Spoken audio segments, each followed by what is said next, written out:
ગોંડલની કુમાર શાળા નંબર 5ના તમામ બાળકોને અમેરિકા નિવાસી નીતિનભાઈ ખાતરા દરેના સરપંચ શૈલેષભાઈ ખાતરા દ્વારા શાળાના બાળકોને દફતર કીટની ભેટ આપવામાં આવી હતી.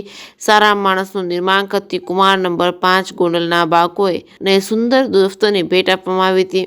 સુંદર બેગની ભેટ આપવામાં આવી હતી અને ગોંડલની કુમાર શાળા નંબર 5ના તમામ બાળકોને અમેરિકા નિવાસી નીતિનભાઈ ખાતરા તેમજ દેરણીના સરપંચ શૈલેષભાઈ ખાતરા દ્વારા તેમના માતૃશ્રી સ્વ હીરાબેન ભીખુભાઈ ખાતરાની સ્મૃતિ સ્વરૂપે શાળાના તમામ બાળકોને ખૂબ સુંદર 75,000ની કિંમતની બેગ કીટ આપવામાં આવી હતી. દાતા શૈલેષભાઈ ખાતરા તેમજ વિમલભાઈ વઘાસિયાનું સાલ ઉડાડી સન્માન કરવામાં આવ્યું હતું. આ તકે પર્યાવરણ પ્રેમી અરવિંદભાઈ લાવડિયા દેવગામ તથા ગોંડલમાં ખૂબ સારી સેવાકીય કાર્યકર્તા શિવમ સાર્વજનિક ટ્રસ્ટના દિનેશભાઈ હાજર રહ્યા હતા. તેમની સેવા માટે હાલ ઓઢાણી શાહ પરિવાર દ્વારા અભિવાદન કરવામાં આવ્યું હતું. શાળાના આચાર્ય અશોકભાઈ શેખડા તેમજ સરોજબેન ગુસાઈ, ભાવનીબેન રાવળ તેમજ હિરેનભાઈ સખિયા તથા કોમલબેન વાઘેલા દ્વારા આભારની લાગણી વ્યક્ત કરવામાં આવી હતી. જે કેસને ગુજરાતી સાથે પ્રકાશ વઘાસિયા, જીથુડી.